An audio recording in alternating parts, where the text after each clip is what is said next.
Welcome to the Lifestyle First podcast, discussing lifestyle medicine and making self-care as easy as 1, 2, 3. 1 question, 2 research reviews, and 3 actionable health tips, all centered around the Lifestyle First method, your blueprint for the 10 key routes of optimal health and happiness. And now your host, lifestyle medicine physician and coach, Dr. Alka Patel. Hi, hey, and hello. Welcome everybody to Series 8, Episode 2. And the theme that we are focusing on today is I for identity. And we've got one question to explore, which is, how can you disconnect identity from stereotypes? So to help answer that question, I have with me today Zahra Dry. Zahra is a TEDx speaker with her fabulous talk, Reshaping How We See Our Identity. Welcome, Zahra. Really good to have you here. Hello. Thank you so much for inviting me. You're very, very welcome. So look, let's just start by talking about stereotypes, shall we? I've heard it said that stereotypes are a bit like air. Invisible, but always present. So how would you define the word stereotype? I would define stereotype as ideas and preconceptions we might have of others, but also of ourselves based on just culture, media, things that we see online. Yeah. So that idea that stereotypes are invisible but always present, how do you think that stereotypes make their presence known?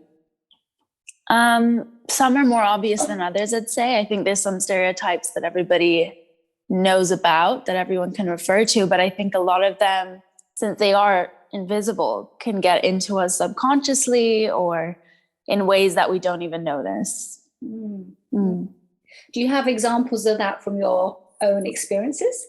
Yeah, I mean, in my experience, I think I leaned into certain music, into certain accents even, or learning certain slang, just because at the time I thought it was cooler, but it wasn't necessarily me wanting to be me, and more myself wanting to fit in and represent Black culture, because the people around me seemed to be responding well to it, since at the time it was seen as something cool.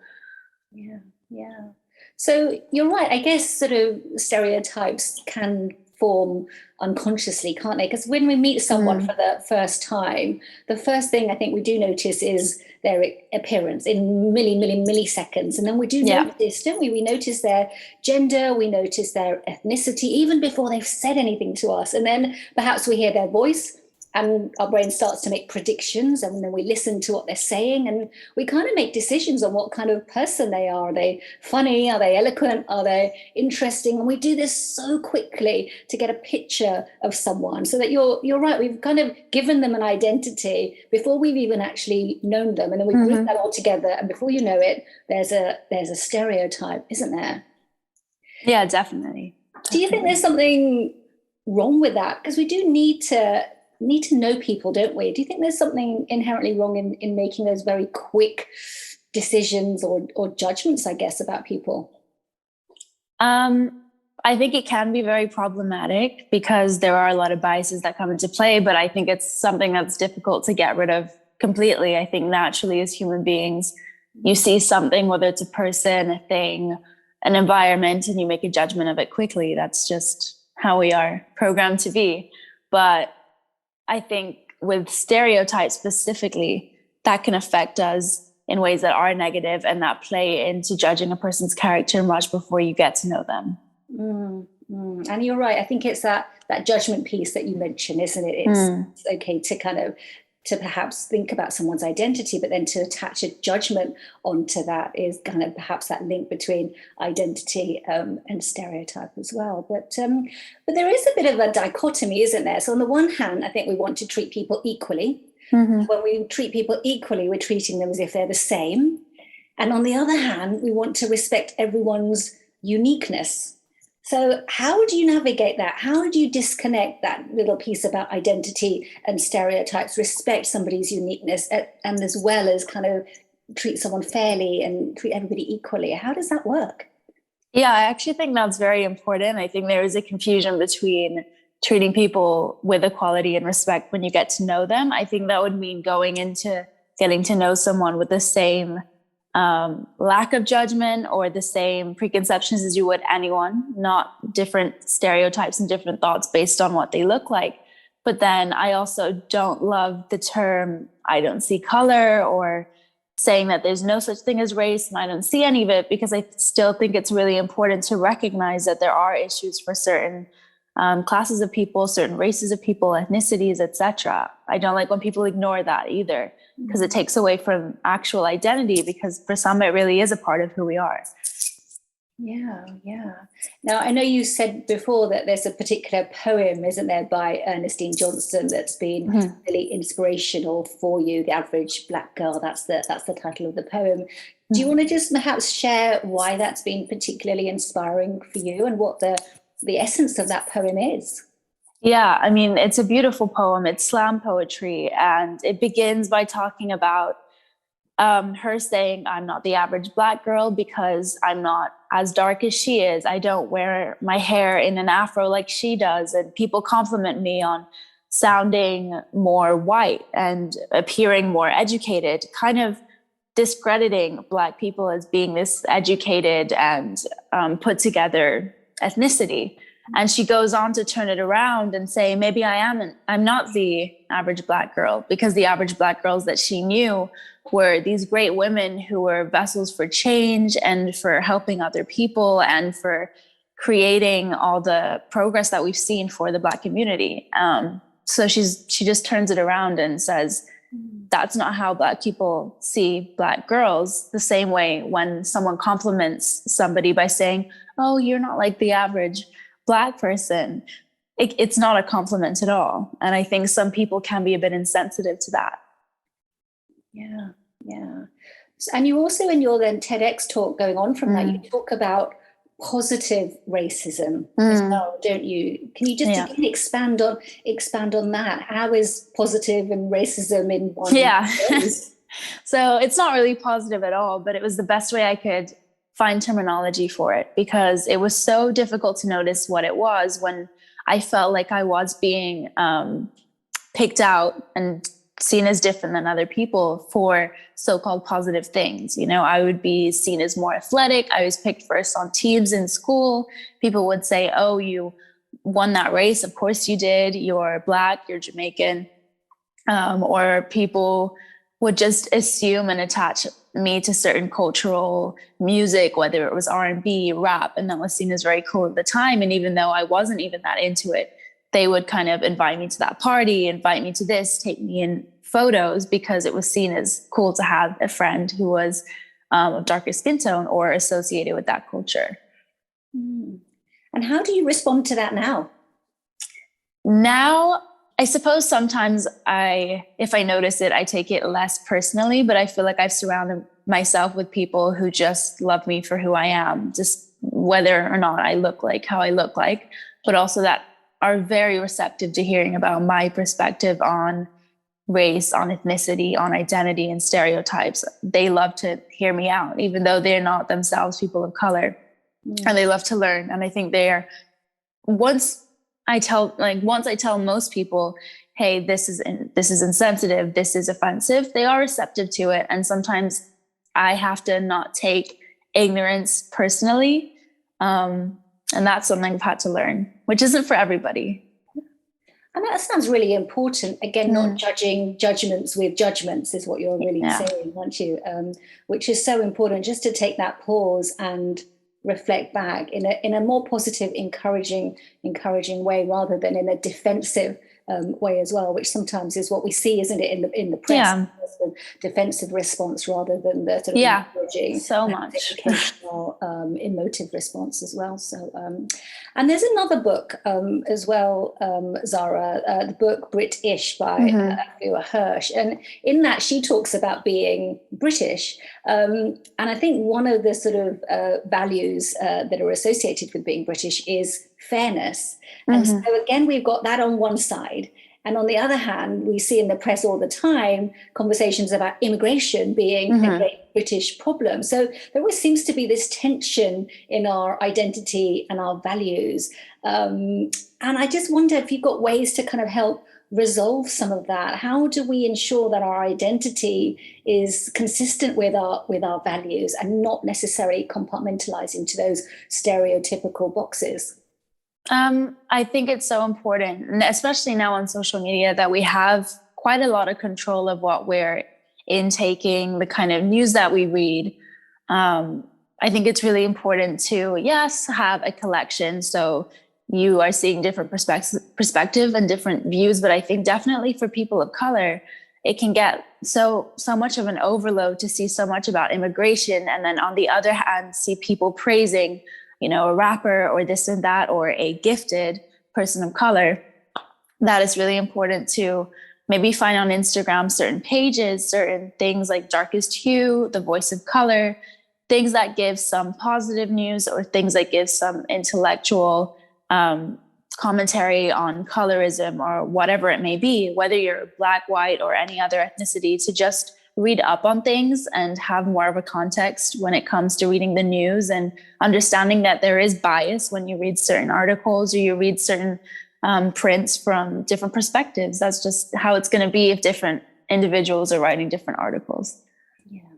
So very much about that sort of openness and increased awareness as well, really. So thank you for that. Yeah. But I come back to kind of perhaps where we started about perhaps shared social identity. The reason perhaps stereotypes exist is because that sense of having this collective in our identity is actually really important for our human connectivity. The phrase birds of a feather flock together, for example, that kind of resonates. We tend to find people who are also like us, not identical, nobody is, but we tend to flock towards that, don't we? So there's this sense that inclusivity is a real kind of fundamental human need in our sort of social environment. So again, how do you differentiate between that need for shared social identity and that need for not being stereotyped and having an individual identity?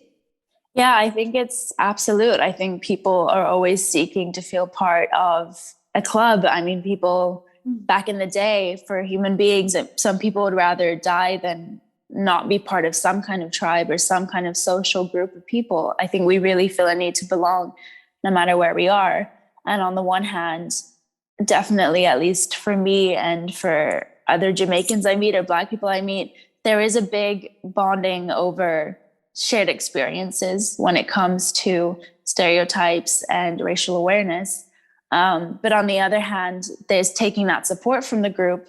And then there's the other side of I didn't even know that many Black people when I was in school and everything. I was in a predominantly white school, so I wasn't getting any of my education directly from many Black people. It was just using what I was seeing on the internet, using what my white friends were talking about to kind of find a Black identity.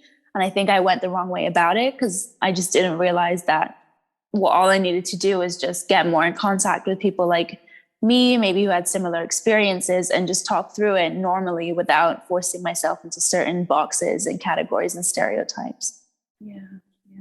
So do you think then, based on that we also have this responsibility to have our own self-awareness, point the finger of blame outwardly, don't we, to others, and that they're stereotyping us and they're putting us into boxes and other people are being racist, ageist, sexist, etc. But what's that sort of personal responsibility to enable yourself not to fall into these categories as well? What do you think? I think it is heavier sometimes than we realize, because it can be frustrating to kind of have that burden of being the different person in your class, in your workspace, and having to be that person that's educating others. I think that weighs on people, and it's a real shame that some people are forced to be that spokesperson for this whole community.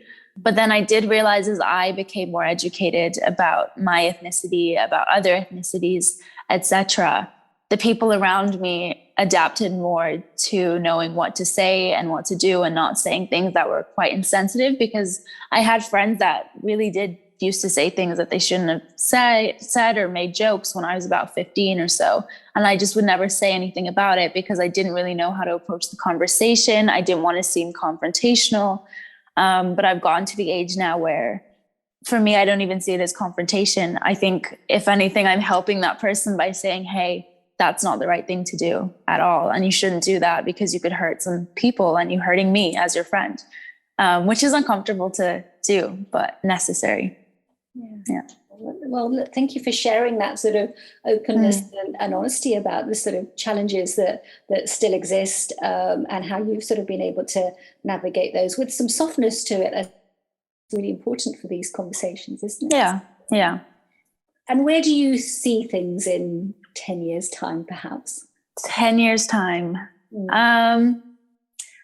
I think that this generation coming up, especially with social platforms, it's almost impossible, unless you're really isolating yourself, it's almost impossible to not be hearing from different creators. And I think, like me, a lot of young people are curating pages, whether it's TikTok or Instagram, that just have so much information coming. I think when I go on TikTok, at least every time I have some kind of rant or speech about what colorism, about this celebrity, there's always a conversation about it. And I think it's going to be a tough time because I think it is getting quite sensitive. I think a lot of the American racial issues are starting to kind of spread over to Europe, because in America, a lot more things seem to be about race. Like in the UK, if people go to the carnival, if people engage with that culture, whether they dress up like for the carnival or they do braids and things like that, yes, like some people question it, but most people, especially Jamaicans, at least from my perspective, we love to have other people be a part of it. But as soon as some of that content, I think there was Adele when she got ready for the carnival that we had in London, she was dressed in Jamaican clothes. She had some Bantu knots, and most British people loved that. But then the Americans got hold of it and they were saying it's cultural appropriation and that whole conversation. So I think it's going to be really important to balance that line, because I think when it comes to cultural appropriation, some people focus too much on really small things, on aesthetic things. And I think that's not really the importance at all. And I think if someone is appreciating the culture, appreciating the art it takes to make certain braids, clearly not taking this culture as their own, I don't think it's too problematic. But I think a lot of the energy right now is going towards debating that when people see it online. So, yeah. Absolutely. I think you're right. It's that culture has got so many elements to it. There's such depth to culture, isn't there? There's a real heart behind Absolutely. every culture that there is. It's way beyond the braids and the color of clothes and so much, isn't that? So yeah, so important to remember. And I think you're right. We lose sense of that, don't we? We don't appreciate the depth and the richness and the juices of a culture, because sometimes we just don't understand. When you're part of that culture, you don't understand. And so you tend to only look at the superficial. But that sounds so important. Thank you so much for raising that. And now, here is your lifestyle first prescription. Your 3 activating actions to take you from knowing to doing. How can you disconnect identity from stereotypes? What have you got for us? So going off what I said, even curate your pages. Even especially if you're not somebody of color, still curate your page to have messages that will give you a lot more education, so that your friend doesn't have to call you out about something, or someone doesn't have to say something. Again, listen to podcasts like this, get that content yourself, because it's out there. And like I said, it is a burden on some people to be that spokesperson. It would be really nice if people went out of their way to actually get educated the same way I had to go out of my way to get educated on race and ethnicity, even as someone of color myself. Additionally, of course, I don't consume too much of it, but the news is important. There is a lot of unjust things going on right now around the world, but I know, especially for people of color, it can get disheartening and heavy. So I would say for those who are really not engaged in that, definitely look into it, donate to the respected organizations, BLM, etc. But if you are a person of color, know when to take a step away, because it is traumatic. It can be traumatic, especially for younger people of color, Black people, seeing people who look like you get murdered and have injustice served to them, it can be very disheartening. So absolutely know when to take a break. It's not your responsibility to tell everybody what to do and how to act, because it can get very exhausting. So I'd encourage everybody to practice that self-care and take a step back when they need to, no matter who you are. I definitely had to learn how to do that during lockdown, during BLM and everything like that. I felt so responsible to explain to everyone what was happening with the George Floyd situation. And I think it'd be great if, like me, we all talk to people like us who also felt like they were the spokespeople and know, okay, you're feeling like that too. You're also feeling overwhelmed. You're also feeling like you're talking to all these people and having to educate all these people, but it's good to take a step back. And again, Black fashion, Black history, just all of that. It's so good to get consuming and kind of take all the focus away from traditional stereotypes associated with Black people. Like, we don't just have rap and everything like that. We have different genres. We have different art, things that are maybe traditionally seen as white spaces, like ballet, concert music, like classical music. There are so many Black artists out there. It's just they're paving the way and they're creating a new kind of artist for sure, because it is mixing in our actual identity and traditional music and traditional perceptions with a traditionally maybe white space or a different culture space. And I think it'd be really interesting to see that evolve, and I'm excited to see it. Yeah. Oh, thank you for that. That's certainly important things for all of us to think about. I think what you've really concretely highlighted is the ability to share the richness of a culture and move away from the narrowness of the stereotype. Right? Absolutely. Yeah. Absolutely. You, Zahra. I'm sure people will want to, after this conversation, really hear more from you. So what is the best way to find you? Probably on Instagram. I will share a lot. I do share a lot of art, a lot of awareness about Black Lives Matter, and also just feel good art, music, and things like that in general by different cultures and ethnicities. So that would be on Instagram at Zahra Dry, ZahraDry. Okay, great. I shall certainly put that link up on the podcast notes for everybody to grab hold of. But, thank you. Thank you so much. And this draws the episode to a close. And everyone listening, I wish you a happy, healthy day. Thanks for joining us on the Lifestyle First podcast, making self-care as easy as 1, 2, 3. Don't forget to subscribe and share. And we'd love it if you'd be kind enough to leave a review. To learn more or to arrange a consultation, please visit www.dralkapatel.com. See you next time.